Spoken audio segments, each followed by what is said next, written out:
29 de Ave do ano 5, que é o Mesite, que leva as pessoas, né, a adorarem outros deuses, que vai para a idolatria, né, e nesse sentido aí, que chamou muita atenção da semana. E também dentro dessa paraxá, né, foi um assunto meio extensivo, foi exatamente sobre a questão de Tzedaká, né? E para nós finalizarmos a nossa paraxá da semana, nós estaremos exatamente focando essas duas questões para esse momento da nossa reflexão, ok? Antes disso daí, nós queremos deixar registrado uma palavra do nosso Rebbe Menachem Mendel sobre a questão do Shabat. Então, o nosso Rebbe Menachem Mendel, ele diz assim: o Shabat não é apenas um descanso do trabalho, mas um momento de revelar a alma. O Shabat é um vislumbre do mundo vindouro. E se durante a semana santificamos o tempo com esforço, no Shabat nós experimentamos o prazer da própria santidade. É um dia para lembrar que somos mais do que aquilo que fazemos. Somos aquilo que somos diante de Deus. Assim diz o Rebbe, né? Então, né, o nosso Rebbe, ele traz para nós que o Shabat não é apenas um descanso, né? Ele é um momento muito mais acima disso. É um momento de revelar a alma, né? A nossa própria alma, né? Lembrando que o Shabat, ele é um vislumbre do mundo vindouro, ou seja, ele é apenas um pequeno reflexo na realidade do mundo vindouro, né? Que está conectado com a Geulah, a redenção final com o Justo Mashiach, que é o último passo para o Olam Rabá, o mundo vindouro. Então o nosso Rebbe Menachem Mendel, ele fala sobre essa questão, que o Shabat é um vislumbre, né, do mundo vindouro. É um pequeno reflexo do mundo vindouro. E nos chama a atenção também dizendo que se durante a semana nós santificamos o nosso tempo com esforço em tudo que realizamos, fazemos, com as nossas preces, obediência às 7 leis de Noah e etc. e tal, né? Então, no Shabat, quando chegamos no sagrado dia do Shabat, então nós experimentamos da própria santidade que nós vivenciamos durante os 6 dias da semana. Então, o Shabat, ele traz de uma forma mais intensa a santidade, a presença divina.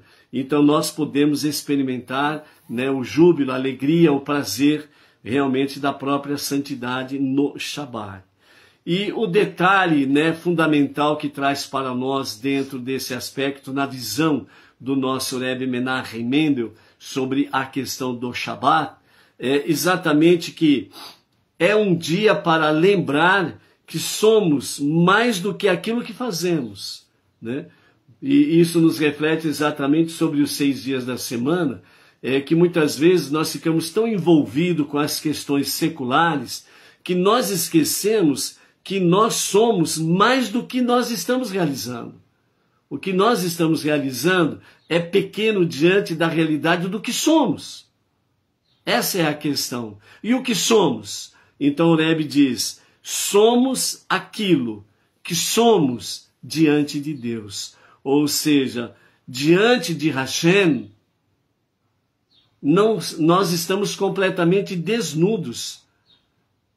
O que somos, nós revelamos exatamente diante da presença divina no nosso dia a dia. E no Shabat, nós vivenciamos essa realidade, que somos mais do que aquilo que fazemos. Exatamente, somos aquilo que somos diante de Hashem, diante de Deus, né? Então, tudo aquilo que realizarmos durante os 6 dias comuns da semana, não podemos esquecer que, de fato, nós somos mais do que aquilo que fazemos durante os 6 dias comuns. E quando chega Shabat, né, essa realidade ela é revelada sem sombra de dúvidas, ok? Então, né, se Hashem, né, o único Deus, o único Criador, o único Redentor e Salvador, que é Hashem, ele nos valoriza tanto, nós precisamos aprender também a nos valorizar um pouco mais, né? daquilo que nós somos, ok? Para que nós possamos estar diante de Hashem, né? Diante de Hashem, realmente em verdade, né? Daquilo que nós somos em verdade, né? Nós precisamos estarmos conscientes dessa realidade aí, ok? Amanhã nós teremos, né, às 14 horas à tarde com a Torá, ela será especial sobre o mês de Elul, né? E no mês de Elul nós vamos começar a usar aquele calendário, né, que nós aí colocamos à disposição, né, do mês de Elul, com várias observações que nós estaremos entoando melhor nessa live especial do mês de Elul, amanhã, primeiro dia da semana, domingo, né, às 14 horas, ok? Então nós estaremos falando sobre o calendário em si, né, o que vai ser realizado durante o mês de Elul, né? Vamos falar sobre a questão do Salmo 27, sobre a questão da Selihot, né? As preces especiais que antecedem Rosh Hashanah, certo? Vamos dar mais uma pincelada sobre a questão do Shofar, ok? Né? Nesse período da Selihot, né?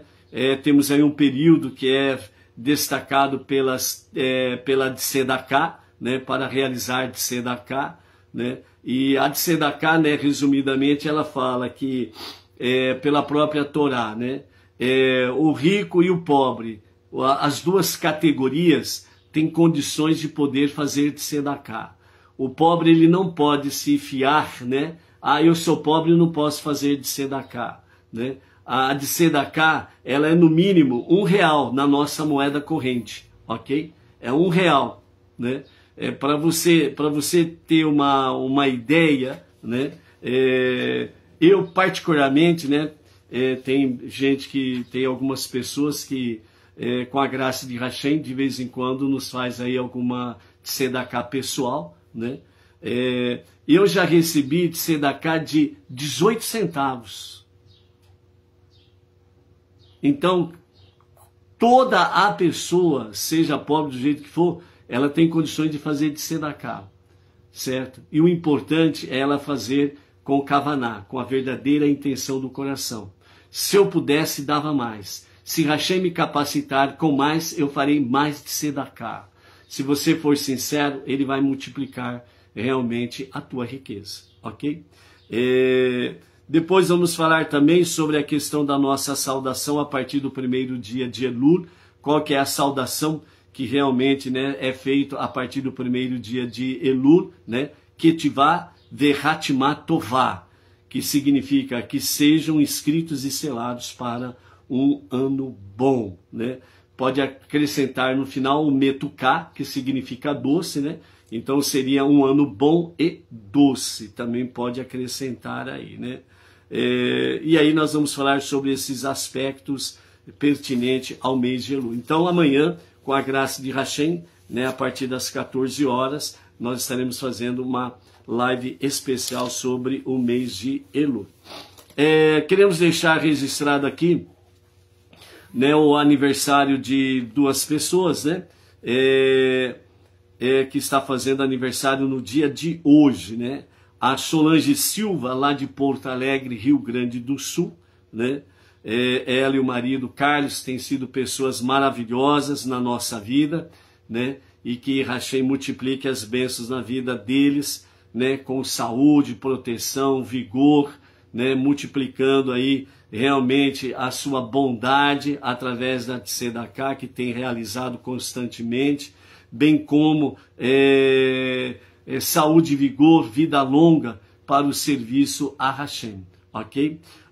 Também temos aí a aniversariante Angélica Quirino Putinelli, né, aqui da cidade de Bauru, esposa, né, do nosso querido Dr. Luiz Pucinelli, né, daqui de Bauru, da Polícia Civil de Bauru, né? Fica aqui registrado a nosso Mazal Tov para a Angélica Quirino Putinelli, né, que junto com a sua família, seu marido, seus filhos, seus parentes próximos, né, tem uma vida longa, com saúde, né, com proteção, né, e sucesso em tudo aquilo que realizarem. Ok? Então, a Solange e a Angélica, o nosso Mazal Tov, né?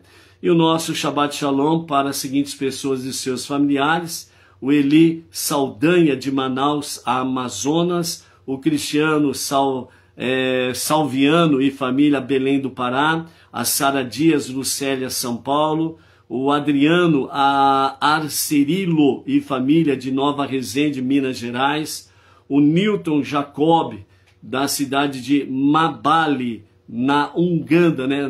No país da Uganda, né?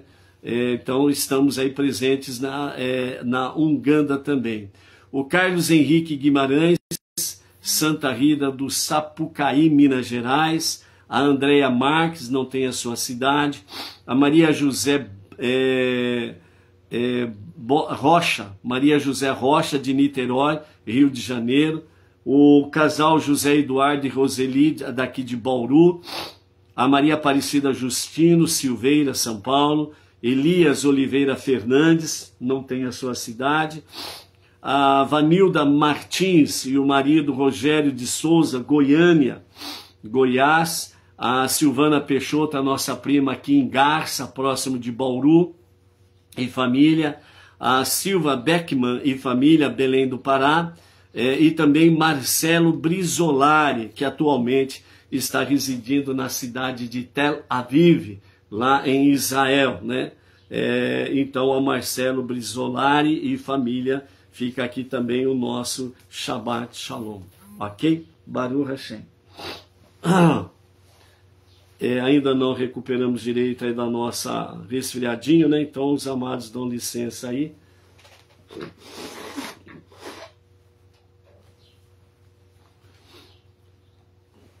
Com a graça de Hashem, que seja a última interrupção nesse campo aqui, né? Baruch atah Adonai Eloheinu melech hamashiach konei abdi valo.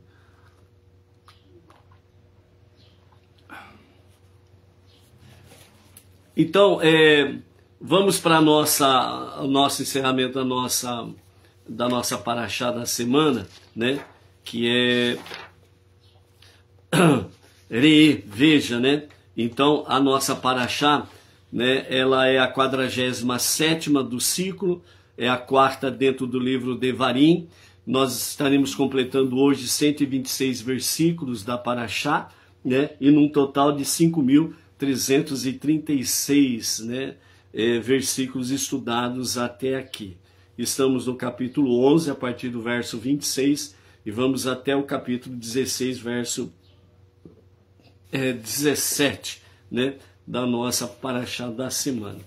Então, segundo o Hassidismo, né? Ele nos fala sobre a questão do Mesite, né? O instigador a servir, a servir a idolatria a outros deuses, né? Então, nos comentários de Irash,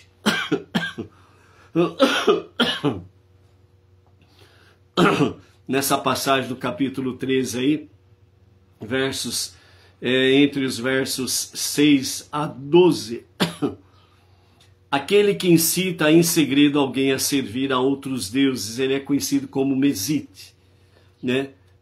Se teu irmão, filho de tua mãe, ou teu filho, ou tua filha, ou a mulher do teu seio, ou teu amigo, que é como a tua alma, te incitar em segredo, dizendo: vamos servir a outros deuses, não consintas com ele, nem o escutes, nem o teu olho tenha piedade dele, nem o encubras, mas certamente o matarás, né? Os comentários de Rashi, né? Teu irmão, filho de tua mãe. Rashi, ele observa o seguinte: escreve filho de tua mãe, mas não filho de teu pai. Fala filho de tua mãe. Então Rashi explica. O texto usa essa expressão porque geralmente o amor fraternal é mais forte entre irmãos da mesma mãe. A Torá está mostrando mesmo alguém...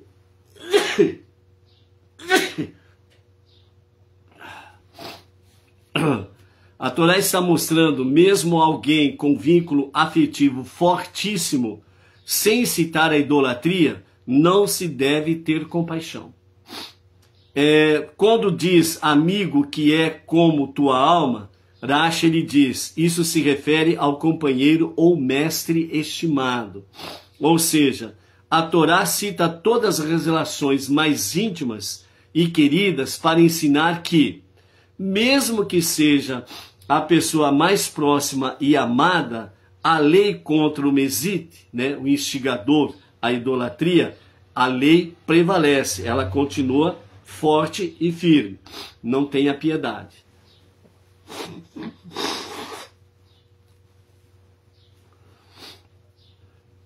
Quando o texto traz para nós sobre em segredo, né, Rashi ele nos explica que ele age em segredo, porque sabe que está cometendo uma transgressão grave e tenta arrastar a pessoa em particular, sem testemunhas, né, para a idolatria. Então por isso fala em segredo. Com referência, não consintas com ele nem o escutes, Rashi diz, isso ensina que não se deve gostar do que ele propõe, por isso fala não consintas. Nem mesmo escutá-lo com atenção, que significa nem o escute, né? Para ignorá-lo completamente, sem sombra de dúvidas.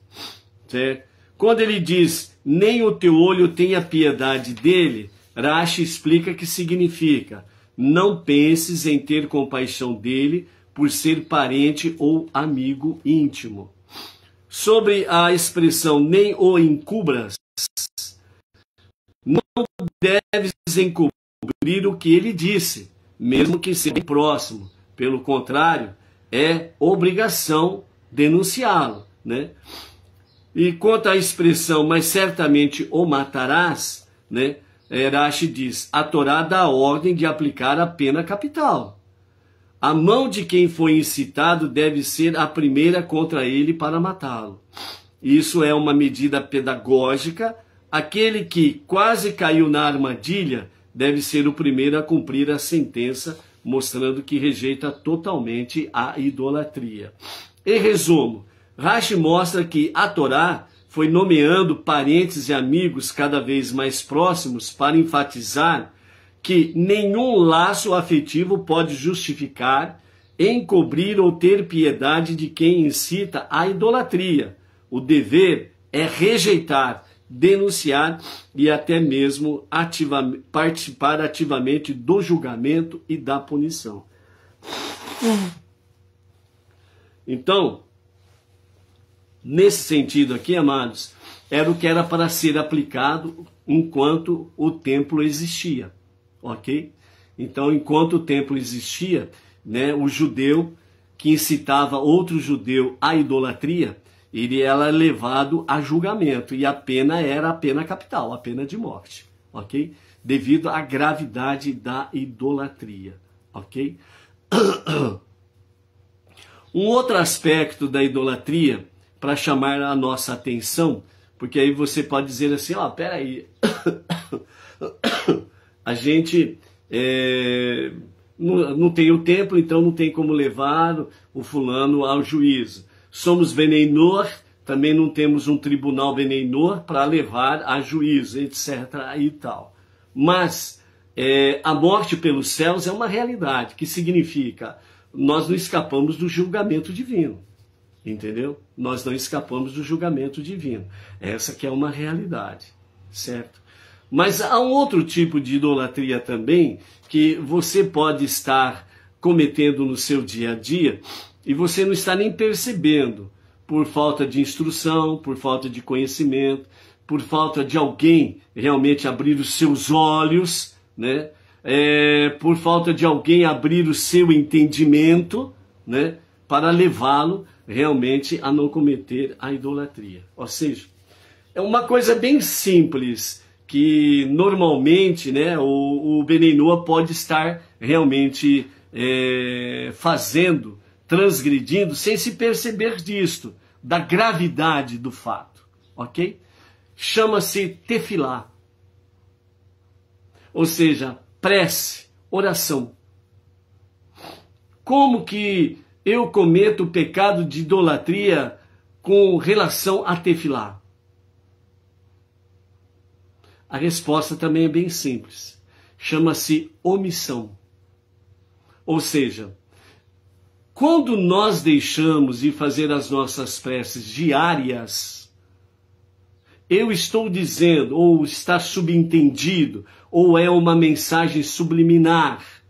Quando eu deixo de fazer as minhas preces diárias, eu estou dizendo, eu não preciso de Hashem.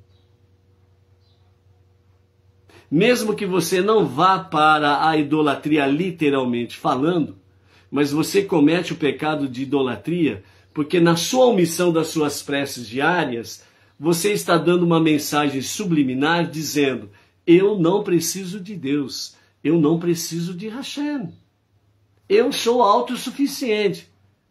Aí você diz assim, mas eu não falo isso. Sim, você não fala isso. Mas a mensagem subliminar, a mensagem do seu subconsciente é exatamente essa. Porque se eu não faço preces diária, eu simplesmente estou dizendo, eu não preciso de Deus. Eu não preciso de Hashem. E isso é idolatria. Entendeu? A questão em si. Por isso, não esqueçamos, né? Nós temos 5 passos constantes até a redenção final, com a revelação do justo Mashiach. Ou seja, a minha techuvá, o meu retorno a Deus para o verdadeiro e genuíno arrependimento diário, as minhas preces diárias, ao estudo da Torá, o estudo das 7 leis de Noah e a Tzedakah. São os nossos 5 passos. Tudo isso que fazemos nesses 5 passos, nós expelimos, por assim dizer, de nós todo e qualquer mau decreto. Entendeu? Essa é a questão. Por isso, né, não deixemos de fazer as nossas preces diárias. Às vezes você fala assim, puxa vida, mas eu não tenho tempo de fazer toda a prece diária. Faça algumas preces e o Shema. Nunca saia da sua casa. Nunca deixe a sua casa sem fazer o Shema. Isso é importantíssimo. Porque, entre outros detalhes de proteção, etc. e tal, o Shema, ele te livra do inimigo, do embusteiro, daquele que fica de empreitada para te fazer armadilhas, para trazer danos, fazer mal a você, etc, etc. Além de proteger de tudo isso, certo? Você estará realmente andando no caminho da prosperidade espiritual, física, financeira e material. É você estar realmente andando na companhia de Hashem. Na ausência das suas preces, na ausência do seu Shema, você está com as suas defesas, elas estão fracas. E você poderá simplesmente ser vencido pelas forças negativas que estão soltas aí fora. Então, por isso, precisa tomar muito cuidado com essa questão em si, ok? Nós temos aí a presença do Sebastião Oliveira, lá da Flórida, Estados Unidos, né? Temos aí a Di Machado, que está fazendo uma pergunta. Se estivermos na casa de pessoas que não entendem minha fé, você está numa casa de uma pessoa que não entende a sua fé, mas sabe que você tem uma fé diferente.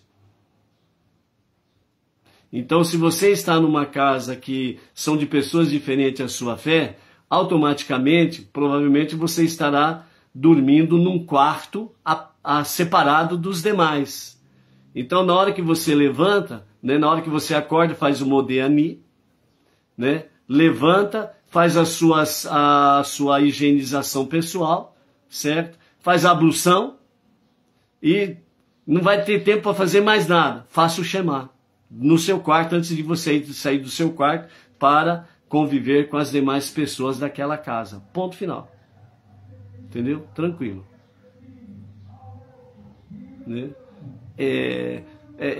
Mas no seu íntimo você fala com Hashem. Vejam bem, as preces silenciosas, os nossos próprios mestres, o Simoniel, os nossos mestres, eles falam que até a Amidá, que é uma prece silenciosa, na realidade ela é uma prece silenciosa no sentido de falarmos com o tom normal da voz. Mas a Amidá, ela é uma prece silenciosa, entre aspas, mas é no sussurro. Eu preciso ouvir a minha voz. Ao fazer a minha prece, eu preciso sussurrar de tal forma que eu ouça a minha própria voz. Então, não é uma questão de nós ficarmos focados aí no meu íntimo, né? É eu poder ouvir a minha própria voz, nesse sentido aí, entendeu? Então, nesse caso aí, sem sombra de dúvidas, né, antes de sair do seu quarto, né, vai para o Shema, esse caminho que nós falamos aí, ok?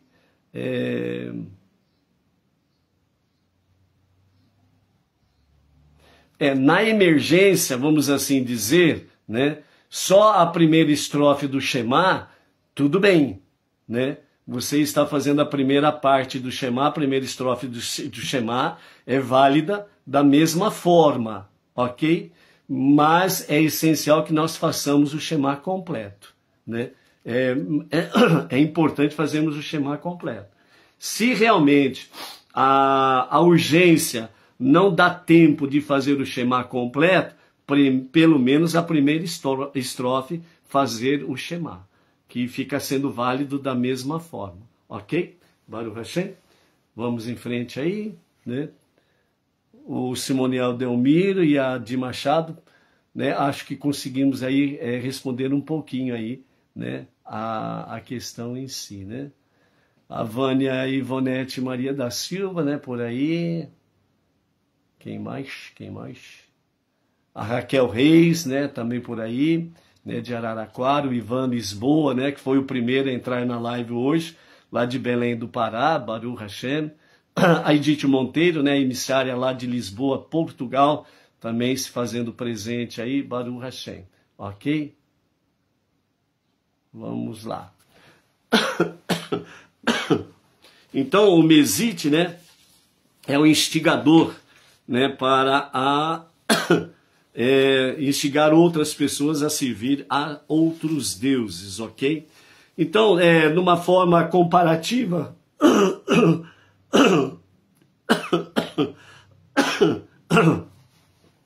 desculpe aí, gente. Então, o capítulo 13, verso 7 diz: se teu irmão, filho de tua mãe. O comentário de Rashi a Torá diz, filho de tua mãe, não do teu pai, pois o laço fraterno geralmente é mais forte entre os irmãos da mesma mãe. Mesmo essa relação íntima não justifica piedade. Ou teu filho, ou tua filha, ou a mulher do teu seio, ou o amigo que é como tua alma, né? Amigo que é como tua alma, refere-se a um companheiro ou mestre querido. A Torá cita todos os laços mais próximos para mostrar que não se deve proteger o incitador à idolatria, por mais amado que seja. No capítulo 13, verso 8, em segredo, né? O incitador, ele age escondido, pois sabe que está cometendo algo proibido e tenta atrair a pessoa em particular. Não consintas com ele, nem o escutes, né? Rashi diz, não consintas, não deves gostar do que ele propõe, nem o escutes, não deves prestar atenção às suas palavras.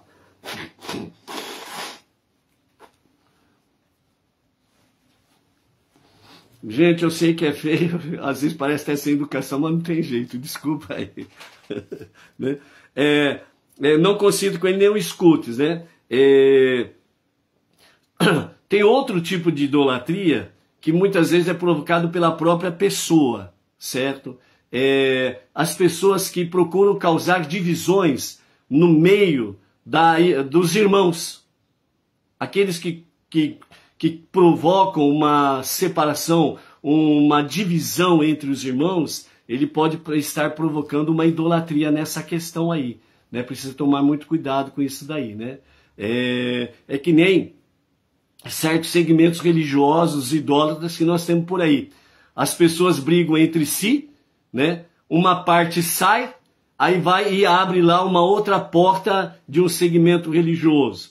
Aí tem uma outra briga lá, né? Aí sai um outro grupo, vai abrir uma outra porta de segmento religioso. Isso aconteceu desde o princípio da Igreja Romana. Por isso que hoje tem milhares de segmentos por aí afora, vai. Entendeu? Então tem que tomar muito cuidado com isso daí também, né? No versículo 9 do capítulo 13, nem o teu olho tenha piedade dele, nem o encubras, né? Não sentir compaixão, não esconder sua ação, mesmo sendo parente íntimo. É proibido acobertar o incitador, né? Então, o incitador, não estamos falando das pessoas que estão na idolatria, mas aquele que é incitador para adorar outros deuses, né? Você não pode nem dizer, pô, coitado dele bolunfas. Ele está levando pessoas à idolatria, a uma rebelião contra o único Deus. Ah, coitadinho dele, porcaria nenhuma. Ele está levando pessoas à sua própria extinção espiritual, nesta vida e na vida do porvir. Então o incitador, que é o mesite, não tem que ter piedade dele. Quem incita a idolatria não tem que ter piedade dele, não. Esse é o resumo geral dessa questão aí, ok? Por isso, né, Rashi ensina que a Torá coloca à prova os vínculos mais fortes do afeto humano e afirma: não se deve ter piedade do mesite, porque a idolatria ameaça a base da fé e da vida espiritual, né, de um povo, de Israel, dos Benei Noa e por aí afora vai. Essa é a realidade, ok? Né? E o duro é que nós estamos vivendo dias que muita gente não gosta de ouvir verdades, né? Só que nós não podemos ser contados com estes. Nós temos que ser aqueles que amamos a verdade, vivamos pela verdade e não nos calemos. Por quê? Porque ainda tem muita gente boa aí nesse meio aí fora aí, que estão precisando ouvir verdades para realmente, né, poderem se despertar para essa realidade, ok? Depois nós temos aí a questão também muito importante falado nessa paraxá sobre Tzedaká, né? Então os nossos mestres dizem assim: ninguém nunca ficou pobre por dar Tzedaká. De fato, a verdade é o oposto. De acordo com o versículo, aquele que dá Tzedaká ao pobre, nada lhe faltará. Deus restitui o dinheiro gasto em Tzedaká, ao passo que o dinheiro sonegado ao pobre, ao fim, será perdido.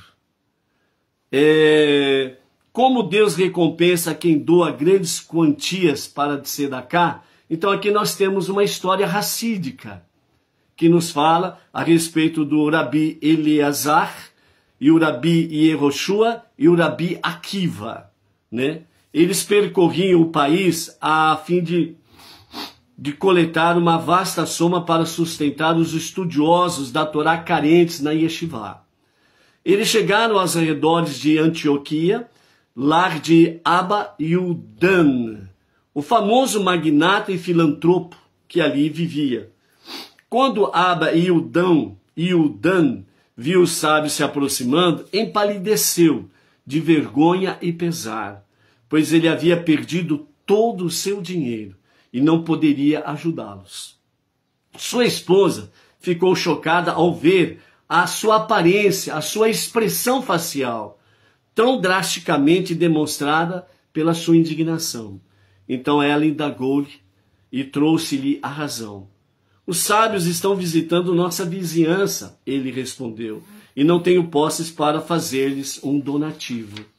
Sua esposa, que era ainda mais generosa que ele, aconselhou: vende metade do campo que nos restou e dê o dinheiro aos sábios.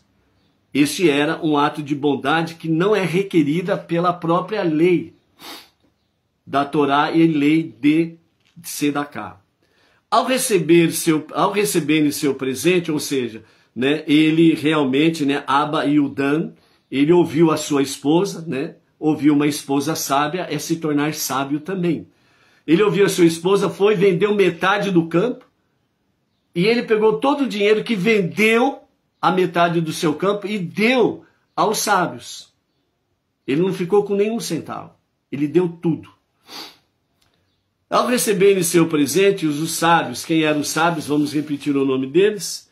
O Rabi Eleazar, o Rabi Yehoshua e o Rabi Akiva. E ao receberem, então, eles abençoaram a Abba e Udam, dizendo que o Todo-Poderoso reponha a sua perda. Mais tarde, enquanto Abba e Udam estava arando a parte que lhe restou do campo, a sua vaca caiu num buraco e quebrou a perna. Ao entrar no buraco para socorrer a sua vaca, Deus iluminou os olhos de Abba e Udam e, de repente, ele avistou um tesouro enterrado naquele buraco. Cheio de júbilo, exclamou: minha vaca machucou-se para meu benefício. Da próxima vez que os sábios visitaram aquela vizinhança, indagaram a esposa dele: como está Abba e Udam? Responderam-lhe: Abba e Udam possui escravos, rebanhos de carneiros e califas de camelos. Não temos palavras para descrever sua fantástica fortuna. Abba e Udam soube da chegada dos sábios e foi dar-lhes as boas-vindas. Suas preces em prol de meu sucesso foram muito benéficas. Disse-lhes: Deus não apenas repousa o dinheiro que dei a vocês, mas abençoou-me com muito mais do que jamais tive. Eles retrucaram: seu sucesso se deve aos seus propósitos, os seus próprios atos de tzedaká. Já que você deu tzedaká com tanta generosidade, Deus considerou merecedor de suas bênçãos. Sobre ele, os sábios citam um versículo: um presente generoso para tzedaká acarreta que seu sustento seja ampliado. Ou seja, o poder da tzedaká pode prolongar a vida de uma pessoa. 3 atos têm o poder de abolir os maus decretos celestiais. O primeiro deles é a Teshuvá, o retorno a Deus para um verdadeiro e genuíno arrependimento. O segundo é dar tzedaká. E o terceiro são as tefilot, as preces. Ou seja, esses 3 atos trazem realmente, anulam, cancelam os maus decretos celestiais.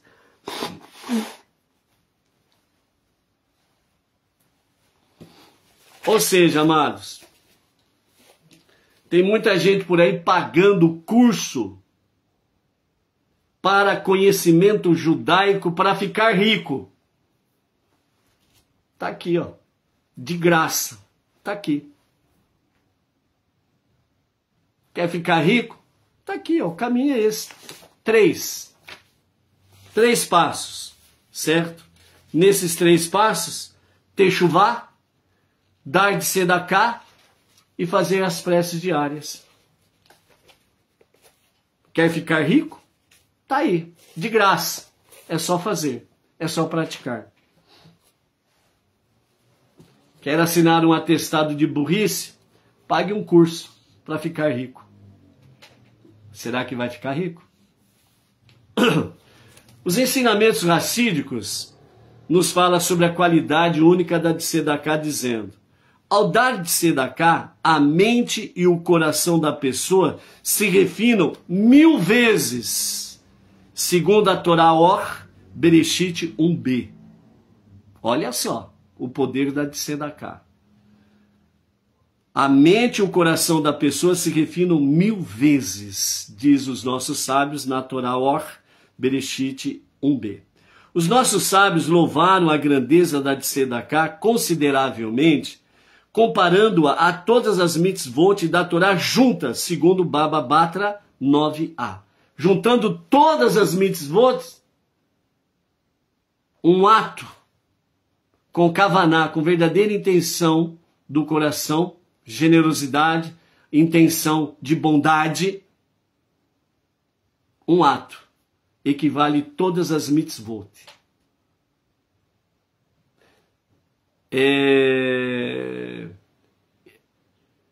O Rabi Akiva, ele disse assim, né, sobre Levítico 19:18. Amarás o teu próximo como você ama a si mesmo. Que está dentro da essência da Tzedakah. O Rabi Akiva diz assim, isto é Torá. O demais é comentário. Por isso os sábios dizem que a Tzedakah é como se todos os mandamentos fossem englobados na Tzedakah. O poder da Tzedakah. Por todo o Talmud de Jerusalém, caridade é chamada simplesmente de o mandamento, segundo o Talmud de Jerusalém. Tzedakah é chamado de o mandamento, visto que esta era a maneira normal de se referir a Tzedakah. Então, porque caridade é a mais importante das mitzvot práticas e supera todas elas. Então, eu vou praticar Tzedakah. Então, a partir de hoje, você pode dizer, eu vou praticar o mandamento, segundo o Talmud de Jerusalém. Pois o propósito de todas as mitzvot, todos os mandamentos, é simplesmente elevar a alma vitalizadora do indivíduo, que dá vida ao corpo físico, a Deus, elevá-lo. Uma vez que esta alma vitalizadora sozinha é responsável por cumpri-las, e você não encontrará nenhuma outra mitzvah na qual a alma vitalizadora se elevará tanto quanto na mitzvah de Tzedakah. Por isso que os sábios falam que quem pratica de Tzedakah é mais abençoado do que quem recebe. Porque aquele que pratica de Tzedakah, em todas aquelas dimensões, de Tzedakah, doações, ofertas, dízimos, atos de bondade, atos de caridade, atos de justiça. Quem pratica, ele é refinado 1000 vezes a sua mente e o seu coração. Ele também, ao praticar o mandamento, certo? A sua alma se torna tão vitalizadora que se eleva com muita espiritualidade. Por isso que a sua mente e seu coração são, de fato, refinados 1000 vezes. Ok? O caso de todas as outras mitzvot que requerem ação de somente uma parte do corpo, apenas um aspecto da alma vitalizadora é envolvido nos demais mandamentos. E mesmo esta única faculdade está somente envolvida na mitzvah no momento em que esta é realizada, as demais mitzvot. Entretanto, no caso da Tzedakah, o homem dá o trabalho de suas mãos. E certamente todas as faculdades de sua alma vitalizadora estão imersas em seu trabalho manual ou em outro negócio, através do qual ele ganhou este dinheiro.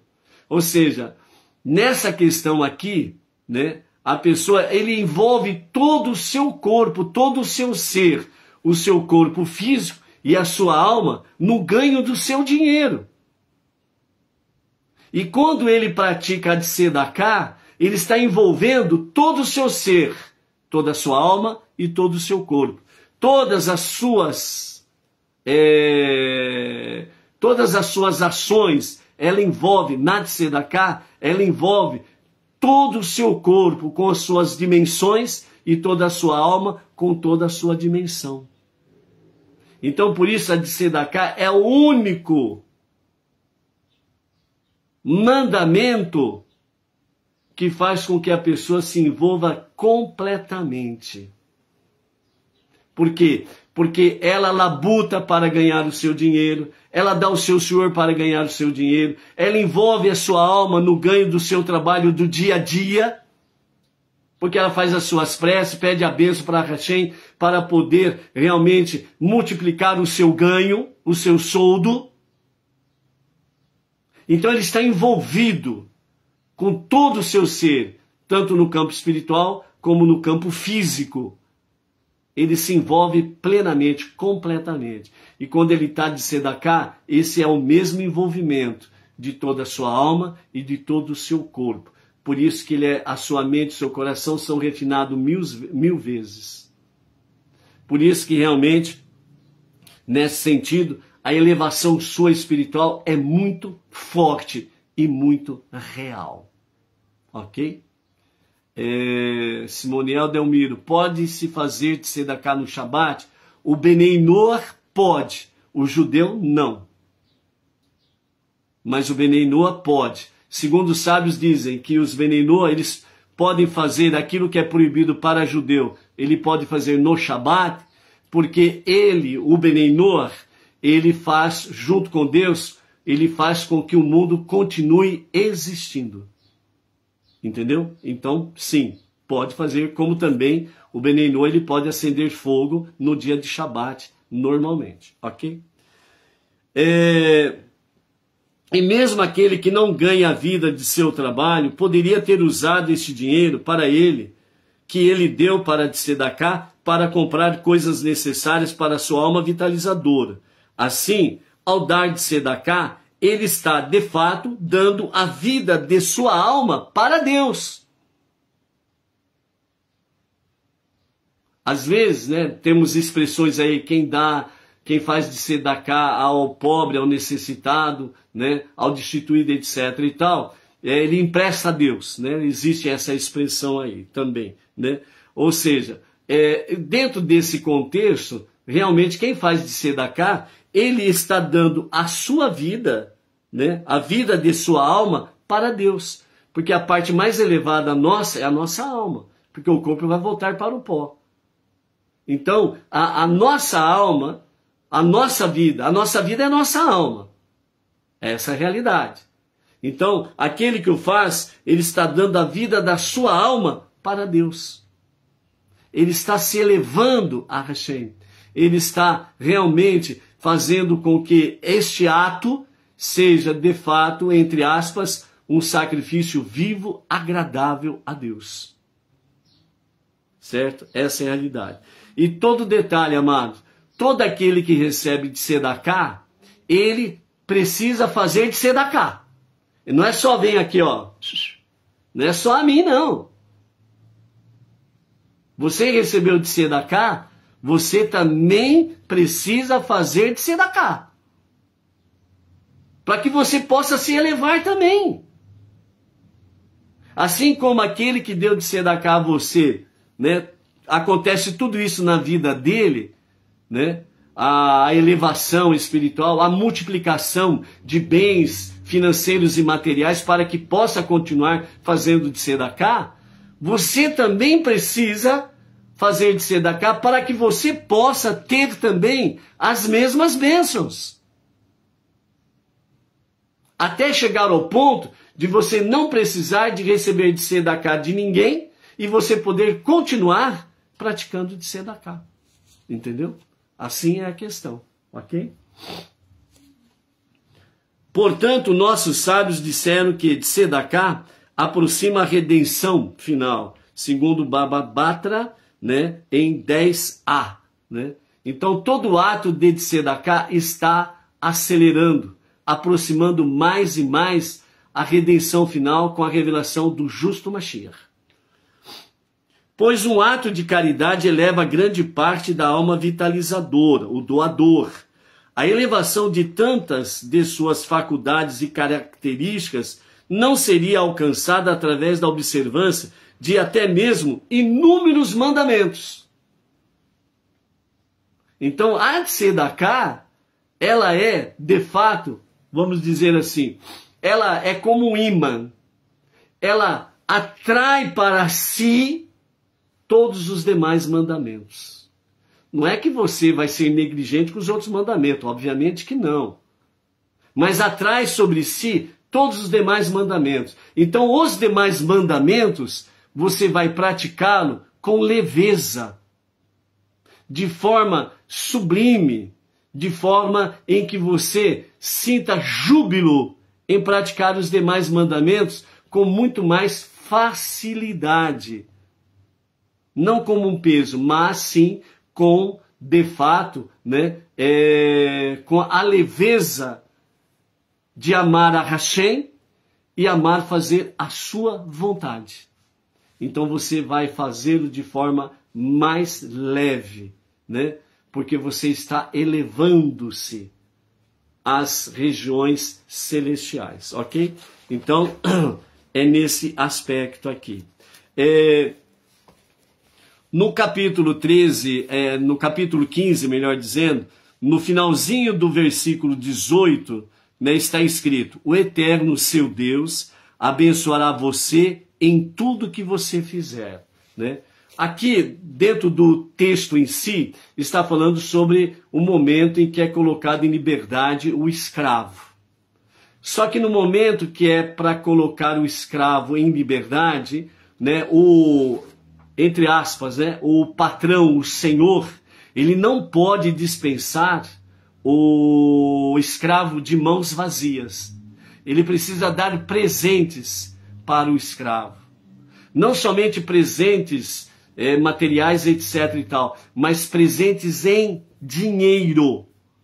E ele precisa dar presentes em dinheiro de tal forma que aquele escravo ele possa sair livre e ele possa ter dinheiro suficiente para começar uma nova vida.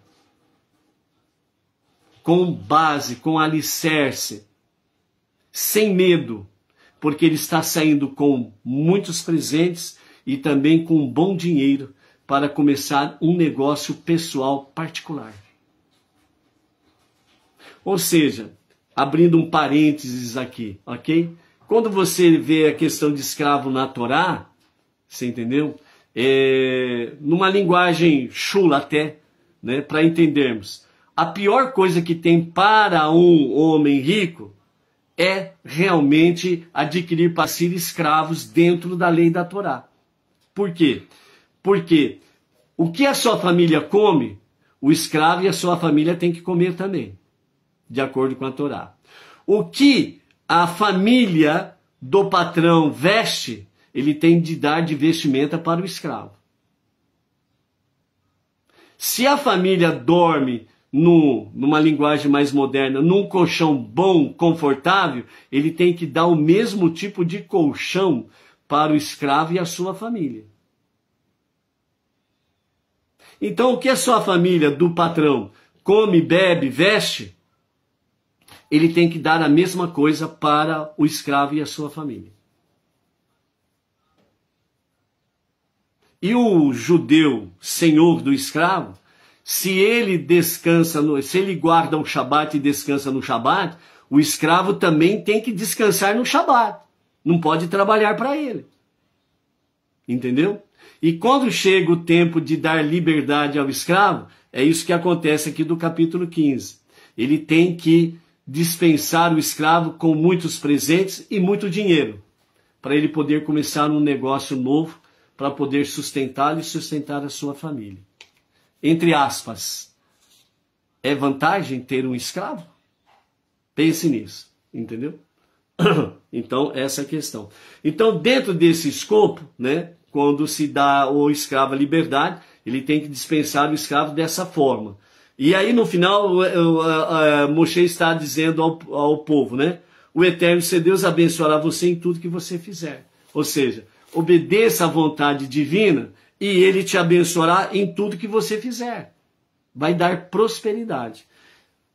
Os ensinamentos racídicos sobre isso diz assim: Deus o abençoará em tudo que você fizer. Capítulo 15, verso 18. A visão da Torá é clara. Ele determina que a pessoa não deve se fiar em milagres.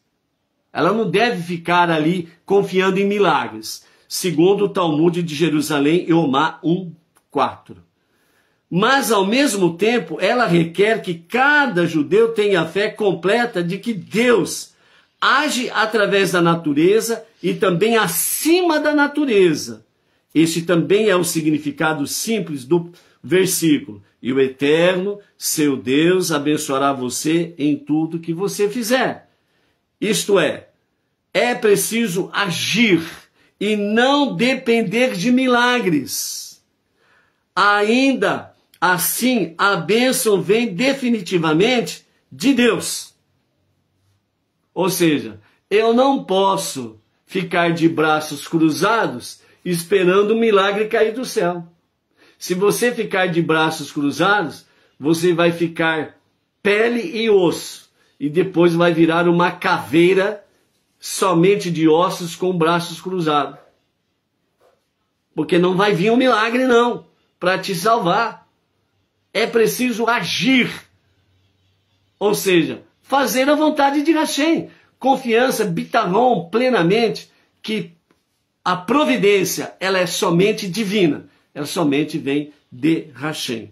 Por isso, pensar diferente disso também seria contraditório às 3 tefilote, às preces diárias, as bênçãos do Shemoneh Esrei, a oração que se faz parado e de pé, se baseiam claramente na convicção de que Deus pode interferir na natureza, por exemplo, curando o doente e abençoando a colheita, etc. e tal. Mas, mesmo quando os fatores naturais são desfavoráveis. Significa o quê? Nesse exemplo aqui. Se você não trabalhar, a terra não vai produzir o seu fruto. Se você não se dedicar, literalmente falando, dentro do contexto aqui, se você não se dedicar realmente a preparar a terra, adubar, plantar a semente, cuidar, para que venha a crescer e frutificar, você vai ficar a ver navios.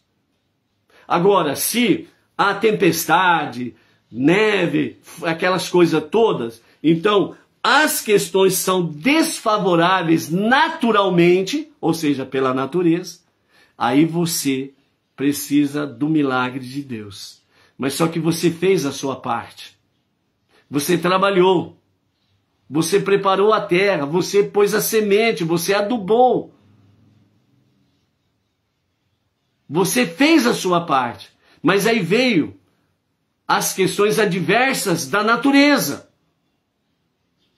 Então aí é que age o poder de Deus com os milagres. Mas você fez a sua parte. E aí Deus fez a parte dele e trouxe, por causa das questões desfavoráveis, ele trouxe milagres para a tua vida. Ou seja, no caso da doença, você está fazendo sua parte. Qual é a sua parte? Você procura, como diz os sábios, procura um bom médico, atencioso, e segue as suas recomendações. Você seguindo as suas recomendações, entre elas está a questão, medicamentosa, ou seja, os medicamentos que ele receita para você e você vai tomar. Então você faz a sua parte. O médico, ele fez o que tinha que fazer da parte dele. Agora, você vai buscar a presença divina, pedindo para ele, para que ele venha agir acima da natureza. Ou seja, de forma sobrenatural. Ou seja, que os remédios venham fazer apenas um efeito positivo, efeito lateral, como que fala? Efeito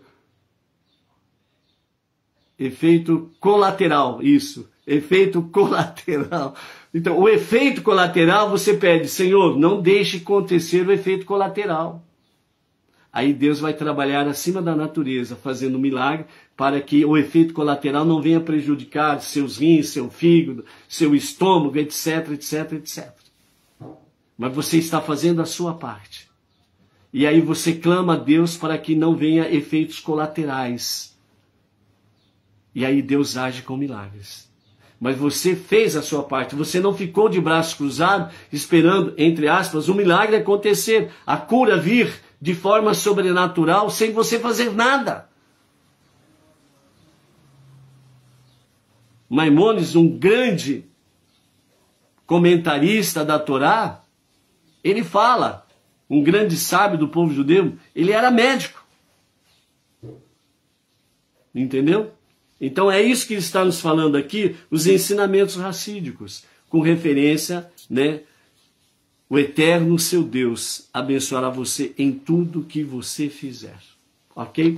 Então esses são os dois tópicos que nós queríamos deixar aqui com os amados, sobre a nossa paraxá da semana, e que, com a graça de Hashem, cada um de nós possamos vivenciar esta realidade. Às 18 horas e 27 minutos, é o momento da Havidalah, faça suas preces, né? E agradeça a Hashem pela nova semana que teremos pela frente. E amanhã, às 14 horas, teremos a tarde com a Torá especial de Elul. Com a graça de Hashem, amanhã temos um novo encontro. Shalom, shalom, até lá.